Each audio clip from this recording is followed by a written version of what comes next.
As you would expect, Conor McGregor is constantly in the headlines, whether it be for a brand new cryptocurrency to back the Irish people to get a little bit more stability. In my opinion, I think you'd be better off with precious metals like gold and silver, or whether he's playing football and his son is scoring 7 goals. I think the bigger news stories this week are ones that I kind of came across by accident last night. I was scrolling through the Conor McGregor news and it was filled with him blaspheming the new pope and all this type of garbage. And I came across this one here from about 18 hours ago. Lou McDonald wants clarity on the McGregor DPP decision. So when you click in there, it says that Sinn Féin leader Lou McDonald has called for the Director of Public Prosecutions to provide a statement on why they decided not to prosecute Conor McGregor. Now, this is an old story from a few months ago, so it kind of begs the question, why has it been regurgitated this week? It was put out just 18 hours ago, again, as if to say that we're reigniting our fight against Conor McGregor. Lou McDonald is the leader of Sinn Féin, a Republican, nationalist, extremely far-left political organisation here in Ireland. This political party has become an absolute joke here in Ireland. What was once a nationalist patriotic movement has become the party of LGBTQ rights, protesting churches for not flying the rainbow flag, welcoming the entire third world undocumented into our country, pushing for hate speech bills, pushing for climate bills, pushing for COVID lockdowns, all this type of stuff. So Lou McDonald is the leader of this political party. She's a very affluent woman, born into money, not the type of person that you would expect to be leading a nationalistic, patriotic political party. But there you go. Private school, Trinity College, absolute socialist, Marxist ideology. Every single issue that you could imagine would be important, this person and her political party will probably be going in the opposite direction. She's got a long list of controversies, which ironically one of her biggest ones was where she didn't believe a woman, Maria Cattlee, who had been allegedly assaulted by members of this political party back in the 90s, I believe, when she was just a 16-year-old girl. The woman went public, and as you would expect, we have to believe all women. Lou McDonald didn't believe this woman because it was affiliated with her party, which is very interesting when you see her coming out fighting the corner of Nikita Han against Conor McGregor, who's very vocal against the exact type of politics that her party pushes. So that's very interesting. She's got a history of not believing all women. And as I said, long list of controversies, just the type of person that you'd cross the road if you saw coming. An affluent socialist who wants to flood your towns with foreign people, who wants you imprisoned for speech, who wants you imprisoned for not wearing masks, who wants you imprisoned for not putting a rainbow flag in your church.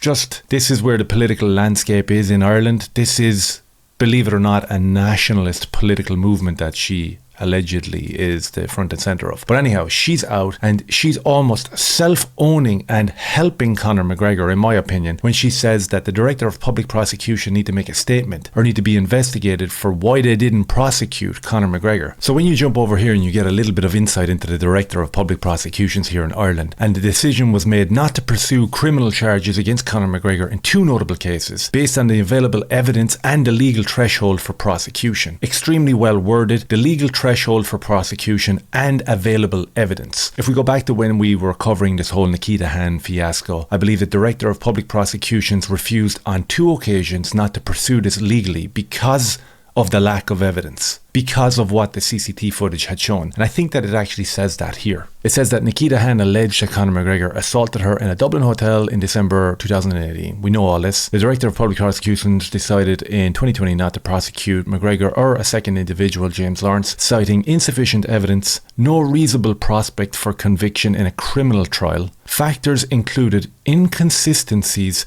in Han's account, her alcohol and drug consumption, and CCTV footage, and the involvement of Lawrence, who claimed consensual interactions with Han. Han sought to review, but the DPP under Claire Loftus upheld the decision. Very, very interesting and telling sentence right there. CCTV footage, drug consumption, alcohol consumption, and inconsistencies in Miss Han's account. So we have a political activist, a lunatic lefty, questioning the Director of Public Prosecutions' decision not to go ahead and really stick it to Conor McGregor. So Claire Loftus, who was appointed Director of Public Prosecutions, who has a 40-year history in criminal law, decided to uphold this decision that there just wasn't enough evidence and you would never get a conviction in a criminal court because of the behaviour of Nikita Han on the CCTV footage, which, remember, our left-leaning woke-ass judge decided to not make public. No one was allowed to see it, and he actually told the jury in the civil trial to ignore it and just listen to the blubbering, crying woman who was on the stand. Claire Loftus, 40 years experience, decided, you know what, this will never fly, this is absolutely insane. And now we have a leading politician here in Ireland asking for a review of that, asking for an investigation, asking for a further statement.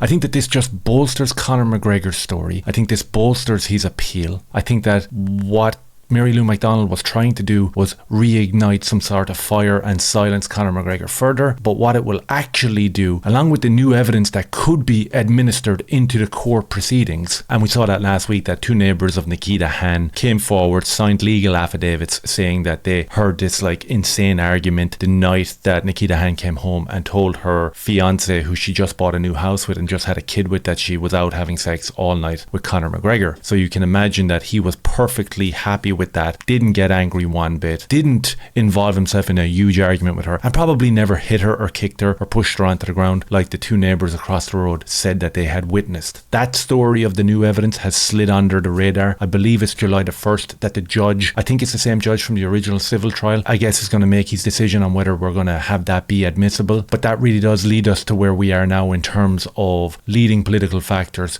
trying to stick it to Conor McGregor one more time because maybe there's new evidence, because maybe the narrative has started to shift. Here we have the Irish Independent, who were ardently against Conor McGregor because of his behaviour, not within the alleged scenario that Nikita Han proposes, but just because he wants Ireland for the Irish people. And we see that they have changed their tune just last week. What's the date on this? This is the 4th of May. And all of a sudden now we're not using words like convicted, we're using words like alleged, and you kind of see this over and over again. This is from the Irish Times. Conor McGregor wants his new material admitted to his appeal in the High Court civil jury finding last November in favour of Miss Hand, who alleged he assaulted her. So he's no longer a 100% categorical convicted assaulter. He is alleged to be assault. Maybe the narrative is shifting. That's why we need to bolster our attack on Conor McGregor. You also have stories like this that are coming out this week. Ireland faces court action over EU hate crime and cyber laws. Really strangely worded title there. Basically what they're trying to say here is that Ireland have a couple of months. Ireland have had their feet held to the fire by the EU that if you do not implement new EU hate speech laws in Ireland, then you will have severe monetary punishment. Which means that the despotic government will now have their pet project probably brought into fruition. A draconian hate speech law, which could directly affect this whole Conor McGregor story. In terms of people wanting the Director of Public Prosecution to actually investigate Conor for hate speech because of what he says about Ireland for the Irish, this disgusting draconian law could play right into the hands of people that are trying to bring down Conor McGregor. Very strange and sinister tactics at play here this week with the Conor McGregor stuff. I'd say keep your eye on it as much as you can, because if this evidence is admissible in court and the judge actually allows it, I think that we'll see the narrative shift even further in favour of Conor McGregor. Let me know your thoughts down below. If any of this made sense, do me a favour, hit like, subscribe and share. I'd really appreciate it.